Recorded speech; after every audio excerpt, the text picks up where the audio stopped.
Greetings, everyone. Okay, so I am going to have to I'm gonna have to close my blind. I'm getting a pretty intense glare.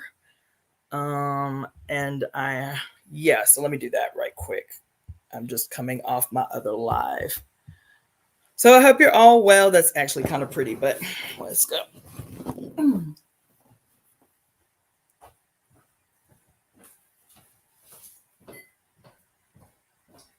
So I hope you're all well. I know it's been a while since you all heard from me. I took a little impromptu excursion last week to Desert Hot Springs. I have a friend that owns some property out there, and it's nice to have friends that you can spring shit on and be like, yo, I've been working for 18 days straight. I need a mini vacation that ain't gonna break the bank. And so I jumped on the train, went down to Desert Hot Springs to my friend's property. And he was like, I'm not going to be able to entertain you much, but you can have free range of the place and food in the refrigerator, liquor if you want it. He ran around like a chicken with his head cut off. And it was amazing. Several, 3 or 4, 7, I don't know, hot springs on the property. I was in the hot springs every day, out in the sun, listening to the birds and shit. You feel me? He gave me my own room. It was just, I have a fortunate life. I'm always saying that I have a fortunate life. It's true. So I am Cassandra Faye Floyd, also known as the daughter of the Fates, founder of the Temple of Evolutionary Emergence. This is going to be, I have to be very, very concise about this about this live, because I have a client. Greetings, my name is Southern French Astrology, Solitaire Wisdom, Balance Tea, all the people, Shauna Michelle, all the fam, because I have a client at 5 o'clock. So I have to be hella disciplined. But there's something I want to talk to y'all about today. The topic of today's discussion, I know it's been a week. It's been over a week since the last live that I did. I know. I needed that, though. I'm going to tell you why I needed that.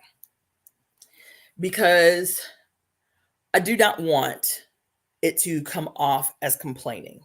I am grateful that I have a skill that allows me the ability to hustle if I need to, right? I appreciate being able to grab money when I need to, but something has occurred to me, and it's kind of frustrating for me because I've just noticed a difference in the quality of, the depth of, and the quality and the depth of what I talk to you about. That is in direct correlation with the busyness in my brain and in my life after, picking up the second job. And I've been listening since I was out of town for almost 7 days. I've been listening to older YouTube lives of mine, and some of what I experienced listening to those lives, it's like, this is such a wicked thing that happens, because even though economically I was on shaky ground, because I was at home so much, because I was studying so much, because I would spend easily 8 hours in here not talking, not having any communication with people. I just find listening, I've listened to maybe 8 or 9 of my old videos, and how the ease with which mother, the ease with which spirit came through me, what I was like, I was just shook. And I haven't experienced that a lot lately. I haven't experienced that a lot lately.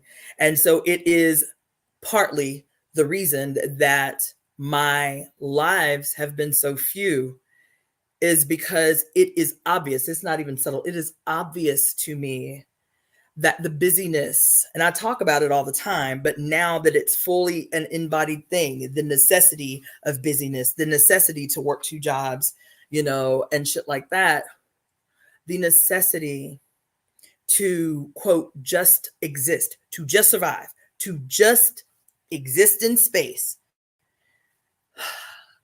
and how that shit is so wicked and insidious and designed to do exactly what it does.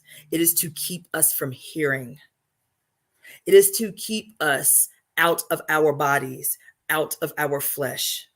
It is to sever the connection between our mother and us. And that connection is our flesh.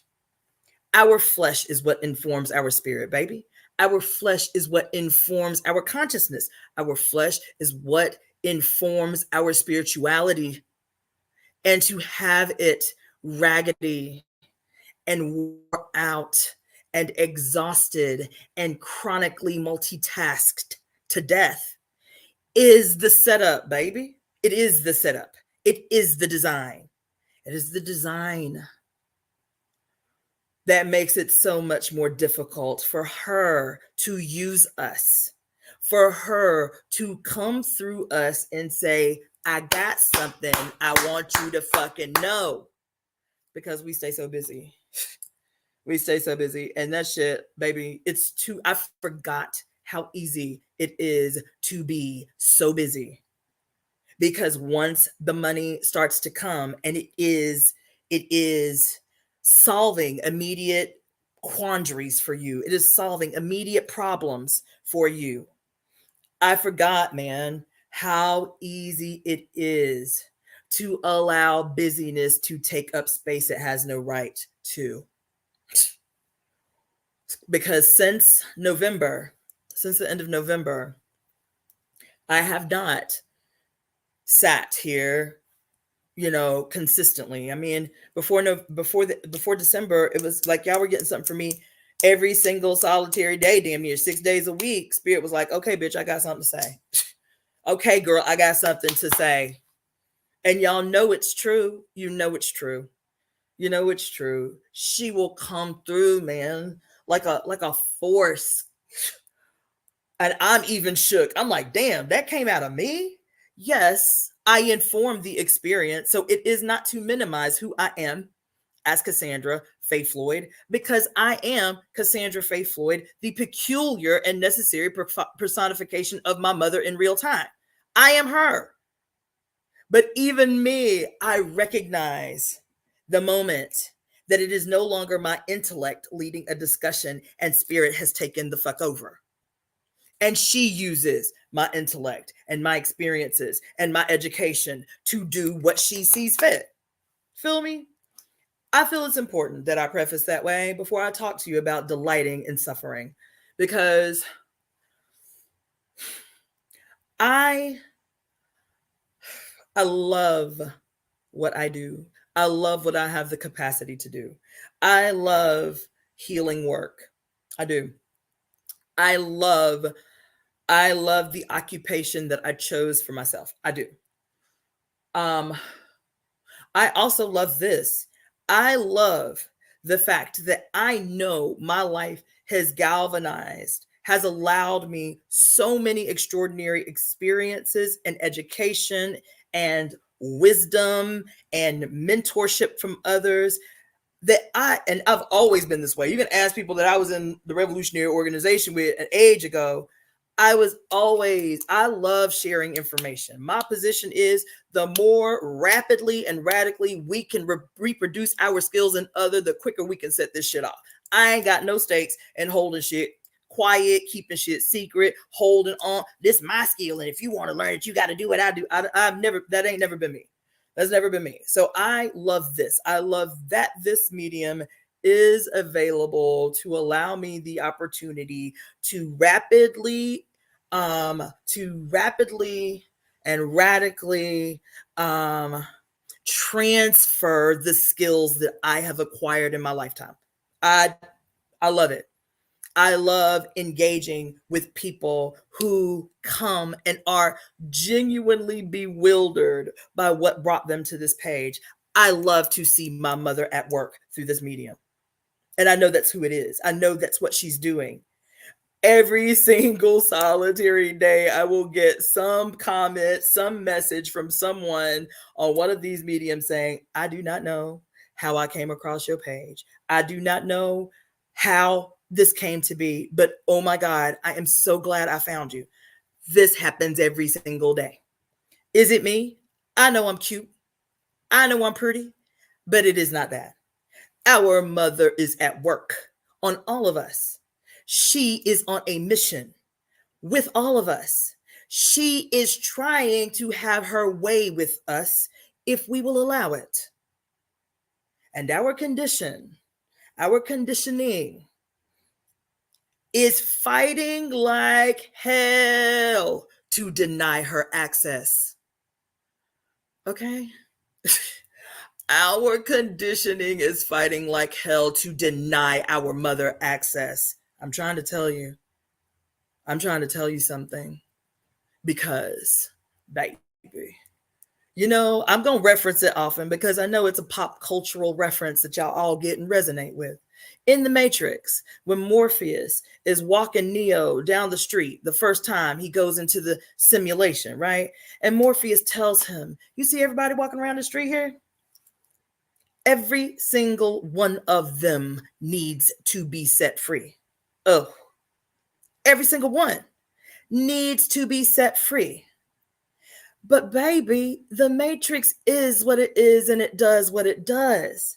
And because of the condition, now I'm paraphrasing Morpheus, because of the conditioning, because of the programming, they do not know that they need to be free.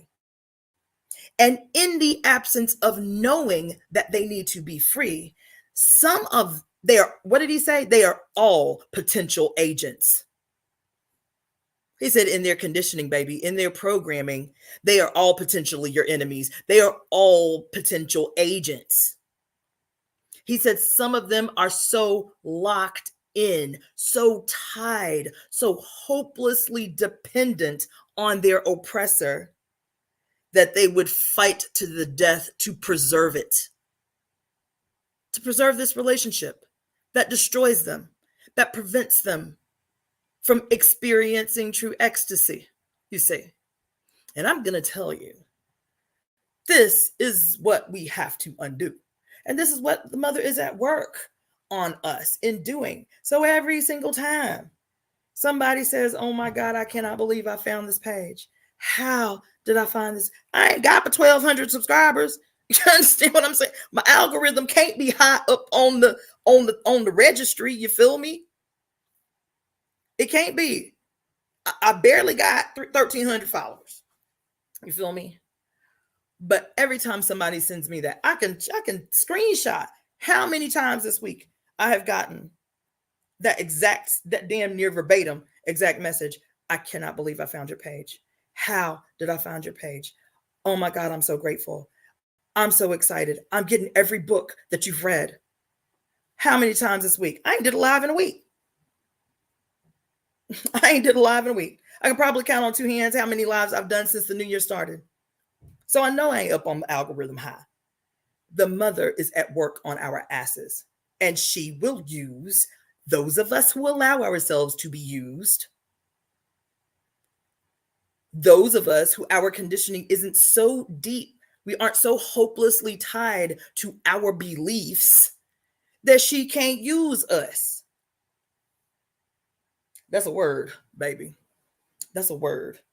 That we are not so hopelessly tied to our beliefs that she cannot get through to us, that she can't have her way with us, because her way is always going to benefit us. What do we have to lose by allowing ourselves to be open to the will of the mother. What do we have to lose by allowing the mother to invade the space that has previously been occupied so that she can make a move in this bitch? You understand? And so it was important for me to open this way. I am. It's this dichotomy. You feel me? I'm so grateful. I'm so happy. This last week was so magnanimous. Oh my God. To be out in the wilderness, bone quiet every day for 7 days. To be sitting in healing springs in the middle of the desert. So grateful. So grateful. And at the same time, so frustrated. So frustrated because I know that this busyness, okay, well, how many days a week? How many days this week I got to work to do X, Y, and Z? You feel me? That shit. It's such a horrible setup. Such a horrible setup. So anyway, I wanted to open that way before I talk about this topic, to delight in suffering. The reason I decided to do this live, is because I was studying today. Typically, so tomorrow is supposed to be our book club discussion, but I actually am postponing it until Thursday, same time, 6 p.m. to 8 p.m. Pacific Standard Time, Thursday instead of tomorrow. Because again, tomorrow is goddamn Valentine's Day, and my phone has been blowing up for people wanting to get couples massages and shit. So I'm like, well, let me go ahead and get this money and put off the very important work that is our book club until the next day. That's the kind of frustrations I'm talking about, right? So for those of you who've been rocking with me during the book club, I'll be sending out an email tonight with the link to register for the book club. It will be Thursday from 6 p.m. to 8 p.m. Pacific Standard Time. But I got to do what I got to do. I took a week off, so now I got to hump overtime to make it back up. Even now, it's almost 4:30. I'm only going to be on here till about 5 till because I have a client coming to the house. Okay. But anyway, why this tough subject? Because today I was in my running around. I went and registered for 2 schools today because I love music. Music is my first love. It is the thing that I love more than anything other than my children and my mama. It's like that. And having been away from music for so long, today I was like, fuck that. I'm not putting it off. I'm not making any more excuses. So I went down to the Music Institute, resubmitted my application for registration. Then I went over to Glendale Community College to register for a single class, a music class that I'm going to be taking for the next 16 weeks. I was like, I cannot put off that which is most important to me for any reason any longer. So in the running around today, that's why I'm cute. Yes, I love y'all, but I actually got cute because I was doing like running around today. You feel me? Went and registered for 2 schools. Went to go talk to my sitar teacher. Then I had some other shit to do, and so while I'm doing all this driving and running around, I was listening to my read of the book Pure Lust, which is the topic of our book club discussion until we complete through the book. So I'm listening to the first 2 chapters of the book, driving, writing potential questions on my little notebook next on the seat next to me. You feel me? For potential questions to engage the discussion on Thursday for the book club. And the topic of these first 2 chapters was about what it takes to sustain and legitimize what she in this book calls Sado society. A society. So what she calls Sado society is what we understand as patriarchy, right? But there are very peculiar expressions that are important for her making this distinction as Sado society. The requirement in the sustaining of a quote Sado society of the use of both sadism and masochism to prop up and legitimize patriarchy itself. This is the Sado society, that suffering and the creation of suffering are necessary to uphold and prop up the Sado society, i.e., patriarchal domination. Okay. And then these two, I'm screaming in the car because, I have to go back. I've read the whole book to you guys, but I have to go back and hear myself read for other things to come through that I didn't catch while I was reading it to you. You feel me? Child, these first two chapters fucked me all the way up. One of the tenets that she discusses at length that is necessary and gruesome and foul in its insidiousness to uphold Sado society is the use of asceticism. Now, for those of you who do not know what asceticism is this practice, right? I don't know its origin. It would be interesting to find out what its origin is. I would assume, but I wouldn't bank on it, that the origins of asceticism may be India. I'm willing to bank on that, right? However, I could be corrected.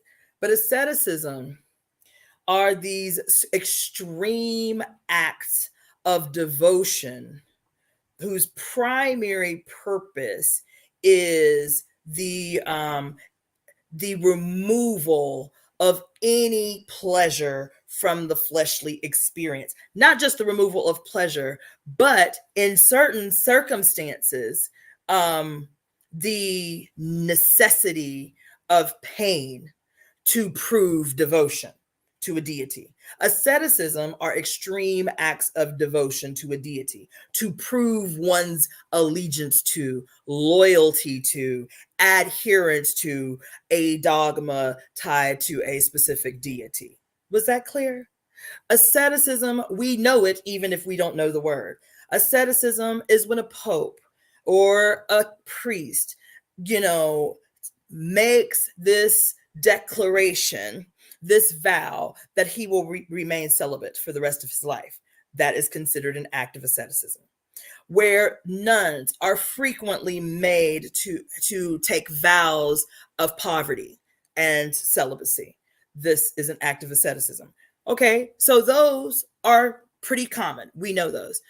When we think about the Hindu tradition and the practice of asceticism, it can be a lot more severe, a lot more intense, and typically incorporates pain and suffering, right? So you will see Hindu yogis who walk on hot coals, yes, or self-flogging. Route 2020 says self-flogging, right? Samara say, what's going on? Girl, you ain't missed much, but the conversation is deep. So, so you will see more extreme acts of asceticism in Hindu culture. Tony Robbins glorifying walking on hot coals, right? Getting Oprah Winfrey to run across hot coals as some declaration of us overcoming our own flesh, right? The spiritual enlightenment or elevation necessary to overcome the pains endured by the flesh. You feel me? Yes. LeJay says, yes, laying on beds of nails and bullshit. You feel me? The Buddha. Let's see. Okay. So T says, we read about asceticism in a philosophy class. Hold on. In a philosophy class. Wait, where'd it go? I think it was called The Middle Way and the Buddha. I don't know about that book, but I know that in Hindu tradition and in Buddhist tradition, we are frequently given images of, quote, the right-hand path. Right? The right-hand path. Right? And the right-hand path, at least where these traditions are concerned, is just what I'm talking about. It is spirituality at the expense of the fleshly experience. You understand? It is renouncing and refusing all of those things that would satisfy the flesh to prove allegiance to a deity or whatever, and they say it is a path of enlightenment. There is another path of enlightenment in these traditions called the path of the left hand. No, it's not. It doesn't have its origins in voodoo or any other thing that they try to use to demonize African spiritual traditions. The left hand path actually has its origin in Buddhist and Hindu tradition as an equal and opposing path of enlightenment. And if it is equal and opposing, what am I always talking to you guys about? What am I always talking to y'all about? Equal and opposing action to that which we path in the left-hand path. It is indulgence in the flesh as an equal and opposite path of enlightenment. But what have we been fed incessantly? If there's only one path to enlightenment, it is to abstain, to revile, to abhor the flesh. Why? Because all of these spiritual systems, at least in their most recent manifestation, are steeped in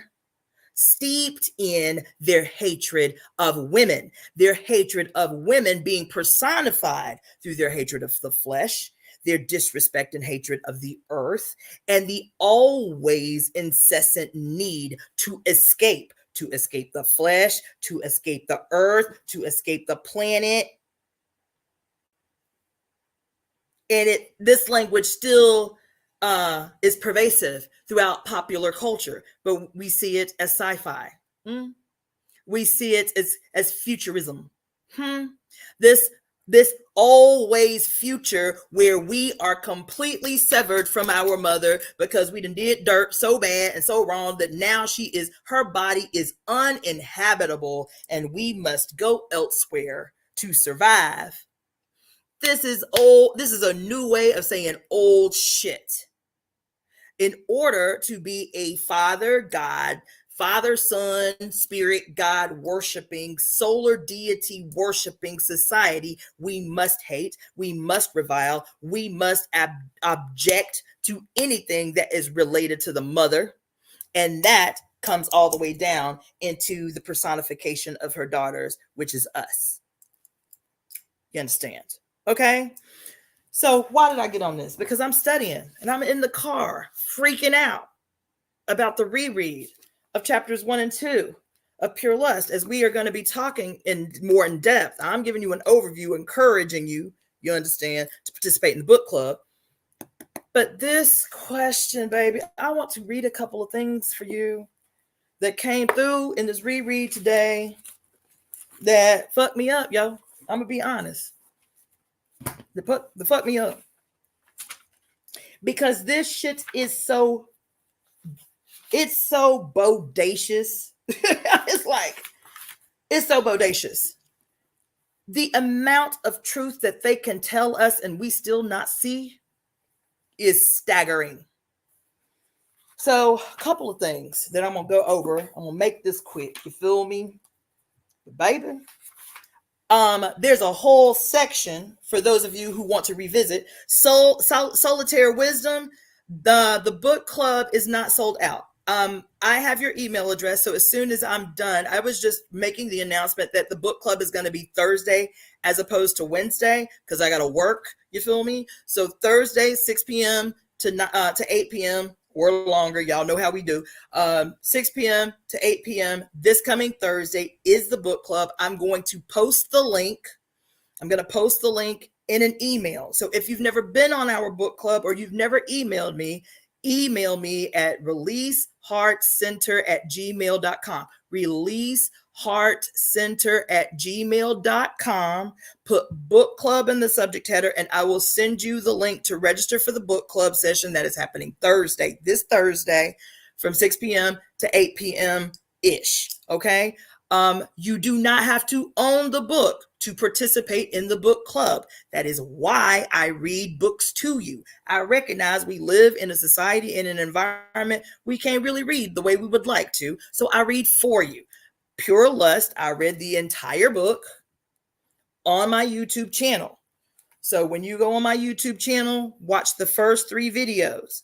Pure Lust 3, and Pure Lust 3. They're both, because whatever. Pure Lust 3, and Pure Lust 3. That's what we're going to be going over in the next book club. So just listen, like I did while I was driving around running errands and shit. Take notes.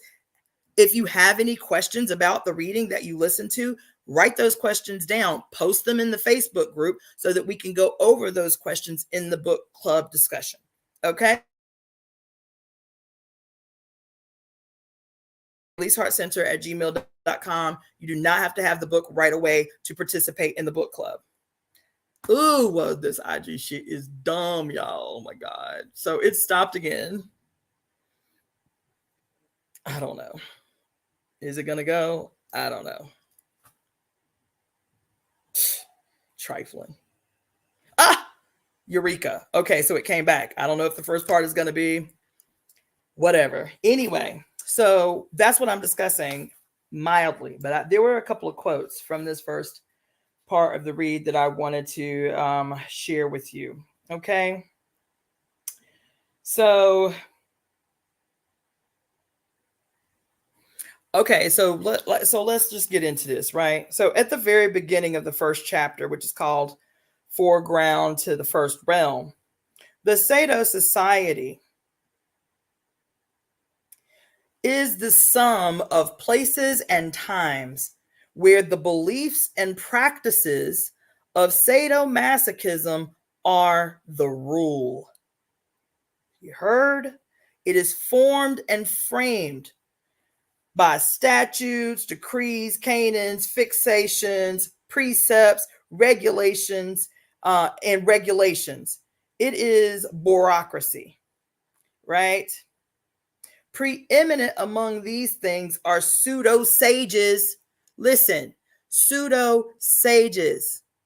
She's going to talk about this in this chapter because she names one of them that y'all love so much as the face of the peace movement. She goes in on Gandhi as a pseudo sage, a phallic-centered Sado society. I know y'all hate it. I know you hate to hear it. A lot of black-skinned people are like, yeah, Gandhi wasn't shit. You feel me? We learned politically that he was a racist. You understand? That he hated black people, that he saw black people as animals. You feel me? So those of us who black folks who had any kind of political background, we already knew Gandhi wasn't shit. But he is still propped up in a lot of spaces among well-intentioned people who just don't know no damn better as the face of philosophical nonviolence, of a peace movement. But was he really nonviolent? Let us see. Because she says he is one of the pseudo sages, self-proclaimed spiritual men, propped up by Sado society. You understand? So she says preeminent among these are pseudo sages and saints who expound and expose the ideology of Sado spirituality. What is Sado spirituality? It's just what we're talking about. Why would she call it Sado spirituality? If sadism is what? What is sadism? The administration of power through violence. Isn't that what sadism is in a sadomasochistic relationship? You are the facilitator. You are the perpetrator of violence, right? So what is Sado spirituality? Any spiritual system that within its tenets justifies violence. And she says who? Spiritual sages, pseudo sages, and priests and the like, who legitimate Sado spirituality. This is characterized by obsessive asceticism imposed upon others as listen, imposed upon others as well as themselves by the fabricators of aesthetic fixations, who become models and ideologists for those within the spheres of influence. Pseudo-asceticism is in fact pseudo-asceticism. It is pseudo-purity. Pseudo-purity. She says, its ramifications are vast, extending to sensory, intellectual, economic, emotional deprivations of all kinds, to the infliction and affliction of ontological impotence, which is the blockage of participation in being. Come on in the room. Okay? Listen.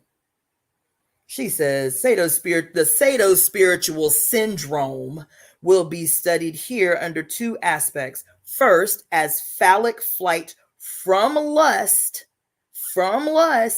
into phallic asceticism. And second, as phallic flight from lust into transformed lechery.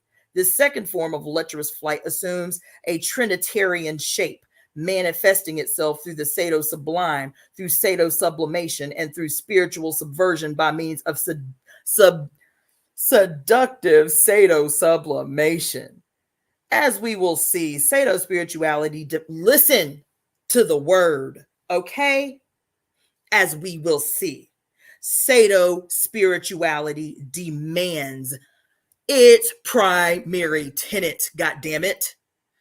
It demands the destruction of women's ancestral memory, the blocking of our capacity to conceive, speak, and act upon our own original words. That is, it causes the condition which Loki Bursanik has named the amnesia of women.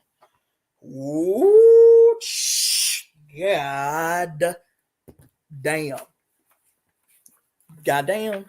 Are y'all still in the room? I don't know. My internet been acting janky. Y'all might not even be here. I might be reading to myself. But baby, listen. And she goes on into this discussion further on in the book when she talks about the greatest fear. She says it here. The greatest fear of those in power is that women recover from their collective amnesia. Whew. Oh. Mm-mm.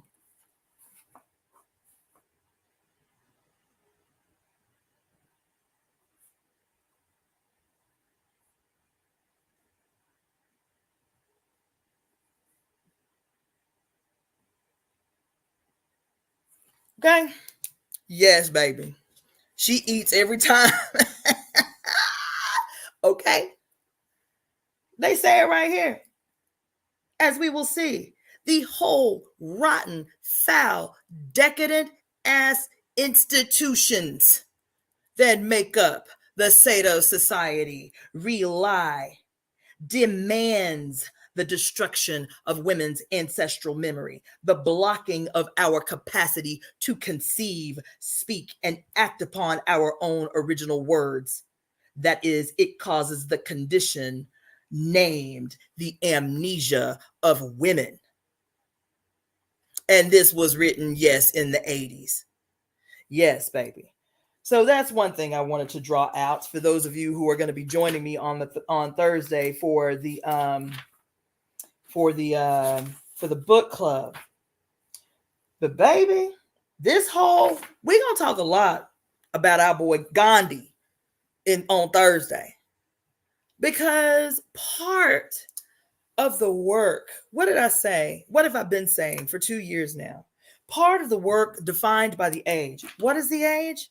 Oya, as Pluto stepping into Aquarius. What does Oya do?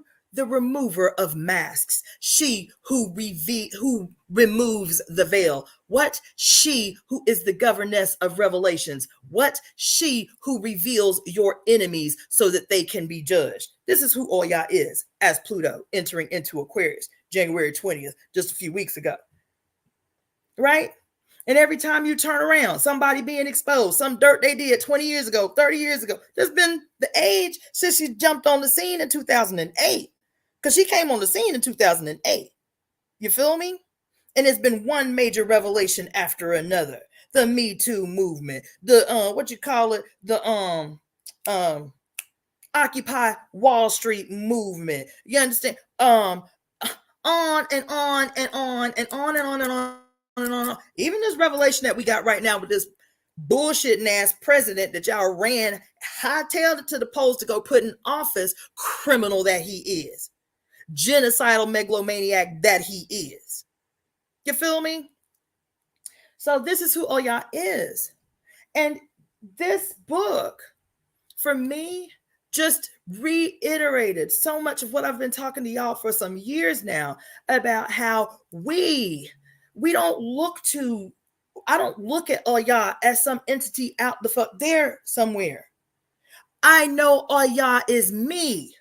I know Oshun is me. I know Yamaya is me. I know Eshu and Alegwa is me. You feel me? We are the facilitators of spirits in the material world. That's what we're here for.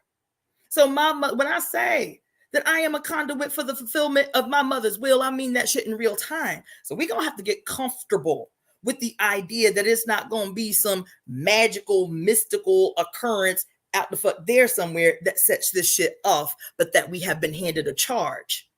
We have been handed a charge. And so here I'm reading this shit about Gandhi, criminal that he was.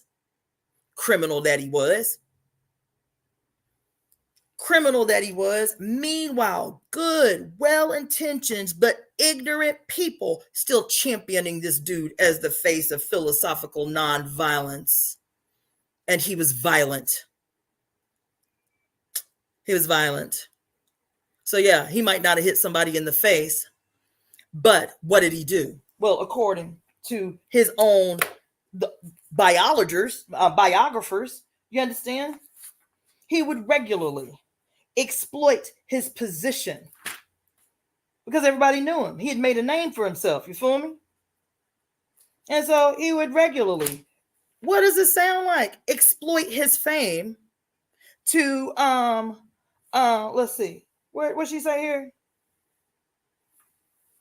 here? Mahatma Gandhi. Let's talk about this son of a bitch. You understand? Hold on just a second. Actually, you know what? Let me check my messages because I do have a client and we running into my time. I'm gonna leave that on just in case she hits me up. Okay. Gandhi. In order to it says he wrote in his autobiography of his possession by lust, by animal passion.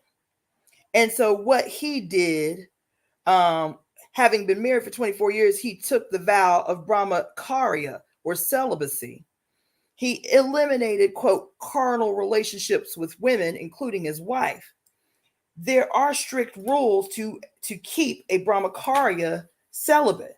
For example, he must not look at women. He must avoid even eunuchs and animals, right? But he didn't do that. Gandhi didn't do that. This is what it says. It says, according to the law, according to the very strict rules, for a person to take the vow of brahmacharya, there are very strict rules that he must adhere to and apply to. He can't even look at women, can't be around women, can't look at women, has to even avoid what? Eunuchs and animals.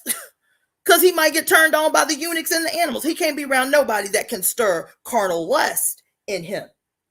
The Hindu doctrine behind brahmacharya is the teaching that conservation of semen or vital life force is essential for physical, mental, and spiritual power. But Gandhi rejected these rules and practices of Brahmacharya, believing that the Brahmachari who really had developed self-control could mingle freely with women. He still had problems, however, and he tried to resolve them by fasting and obsessing over food, supposedly responsible for his animal passion, right? I'm gonna give you a paraphrasing. Shout out to Michelle. I said the same thing. She said, Lord, why did he have to avoid animals? Cuz. And I'll leave it at that. Okay. And so I'm gonna paraphrase, and then I'm gonna read one more thing, and then I'm gonna get up off of here so I can prepare for my client. Okay. The author goes into this long discussion about how he rejected the standard restrictions of Brahmacharya to, quote, prove his spiritual prowess by surrounding himself with women, and persevering through his lust, right? So one of the acts that he was commonly criticized for among like spiritual men in India at the time was he would frequently have young girls sleep with him naked to see if he could persevere through his lust through the night, even women who were unwilling. One such story said that he approached this man about his wife, but being one of the women that came to sleep in his bed. You feel me? And the man was like, look, if it's energy, that you need, if it's, vitality and energy that you need, I'm way more strong, way more healthy, and have way much more vitality than my wife. I will go in her stead. That's what the husband said. I will go in her stead. And he was like, nah, I want your woman. Gaslighting people all throughout India to turn over their wives and their daughters so that he could prove his spiritual prowess by having these women sleep with him while they were naked. And if he was overcome in the night, having them cuddle him as if they were his mother. Yeah. It says here, he recognized, especially in this interaction with this man, he had recognized that there was something men did not possess, that only females possessed, and he needed access to, whether the women were willing or not. What she called it was spiritual rape, because so many of the women were not willing, but were gaslit into doing it, whether by him or whether by community. This wonderful sage, this wonderful wise man who's rallying on behalf of an independent India. What did she say? There's something she said up in here. She said,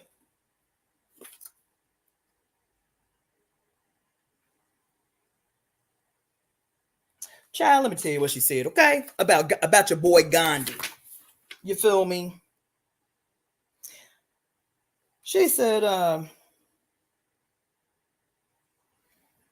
let's see. Because this rotten son of a bitch. Okay.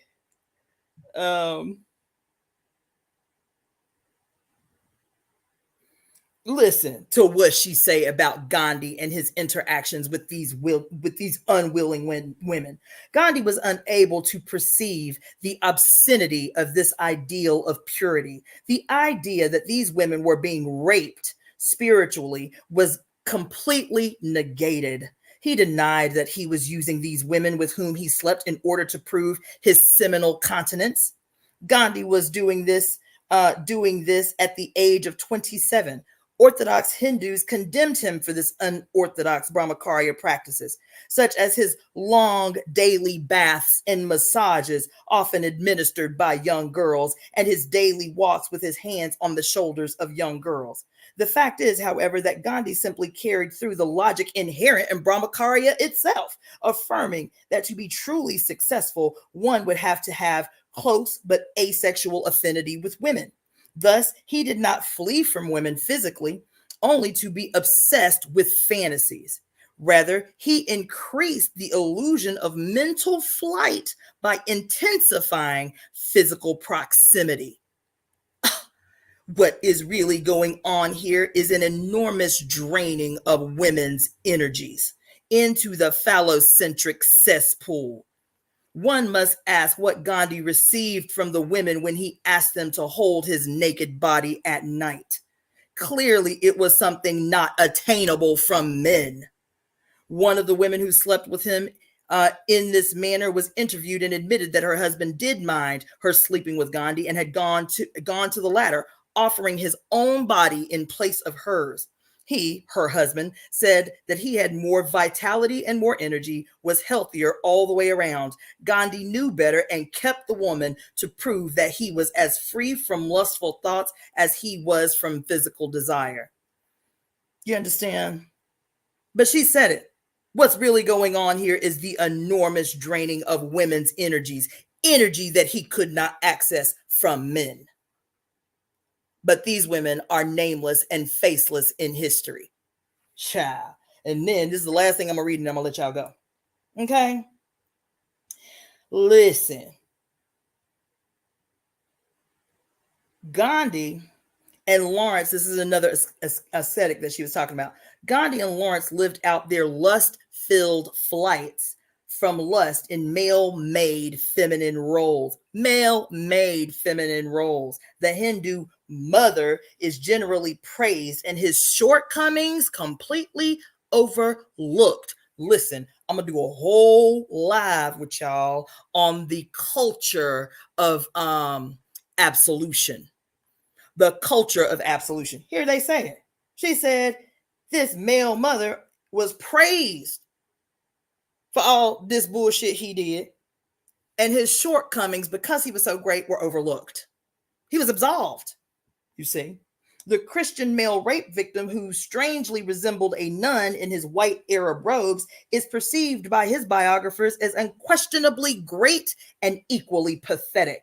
He is seen as a tragic victim of a disorder which, according to Mack, was due largely to his powerful identification with his mother, who used to beat him. It is perfectly consistent with the phallocratic ethic that men who lived through the utmost limit of their capabilities, the feminine roles which men have created, should be honored as slightly flawed divinities. Do y'all hear what the fuck I just said? That men who place themselves in the position of those roles that are imposed on women should be seen and admonished as flawed divinities. You see. So for a man to place himself in a position of suffering that mirrors or mimics the ongoing regular daily suffering of women, for him to endure it, especially if it's self-imposed for God, he should be upheld as a flawed divinity. Listen, you see? And she says, Gandhi was a mother who did not succeed in his own efforts to be the mother of a united India, but he was revered as no genuine mother who was ever revered during her lifetime in patriarchal history, and certainly honored as no self-identified creative woman has ever been honored. As for Lawrence, this prince of our disorder is eulogized as tragic for falling into an imitation of the vicious cycle which has been the common fate of countless women. This is the circle of those victims of rape who never break out because their spirits as well as their bodies have been torn apart, and the only healing offered to them has been a hideous welding of pleasure and pain. Talking about women and the shit that we have to do as just a part of our lot in life, being born female. You feel me? Of course, the fate of Lawrence is mourned as tragic, while a far more hopeless fate is accepted and legitimized by both psychiatrists and priests of Sado spirituality as the natural and divinely ordained fate of women. You hear me? Untold numbers of women have suffered unnatural welding of pleasure and pain without any compensation of recognition, achievement, and adventure. Within Sado society, most women, unlike Lawrence, can hardly be described as actively choosing to squander psychic energy. Rather, this precious life force is leached before it can be actively assumed by herself for her own process. The horizons of women thus trapped and sapped are limited not merely by personal conflicts, but by a massive social conspiracy. The many layers of destruction of women are especially crushing in the third world countries and in the severely depressed ghettos of industrialized nations. Crones are especially aware of the manifold oppression of our sisters in Appalachia, Native American Indian reservations, the Roxbury's and the Harlems of any major American city, the Palestinian refugee camps in the Middle East, the reservations of Aboriginal people in Australia. All of these women are the victim of the exploitation and imperialism that are logical extensions of phallic lust. Female victims of phallic lust seldom have the chance to become great or later tragic. Thus, this true obscenity of the Sado spiritual flight from lechery into phallic asceticism, the obscenity of its malignant deceptiveness, its masking and mocking of the male destruction of women is reflected in the careers of such ascetic heroes who function as distorted mirrors of the tragedy of women under phallocracy. Oh, goddamn, y'all. Oh my God. These men who self-impose self-harm as a way to fuel an already malignant ego, to be held up as something amazing and miraculous because they were able to endure that which we impose and make mandatory for the experience of being born female. Violence against female bodies is the accepted and divinely ordained punishment for being born female. That's all I got for you today, because I gotta make sure my client's okay. It's 5:01, but this could be a lot deeper. It will be a lot deeper, but I just wanted to put y'all on game. Again, my name is Cassandra Faye Floyd, also known as the Daughter of the Fates. If you are interested in participating in the book club happening this Thursday, day after tomorrow, from 6 p.m. to 8 p.m. Pacific Standard Time, on this book, Pure Lust, Elements of Feminist Philosophy by Mary Daly, you feel me? Email me at releaseheartcenter@gmail.com, spelled exactly how it sounds, releaseheartcenter@gmail.com. Put book club in the subject header, and I will send you the link to register for the book club. I only have space for 25 people in that book club, so it'll be first come, first serve. I'll send that out as soon as I'm done with my 2 clients tonight. And I will try, as I might, be a little bit more regular about my interactions with you on these lives. That being said, I want to say thank you and good night. And I hope this was food for your spirit, child. Food for your spirit. Peace.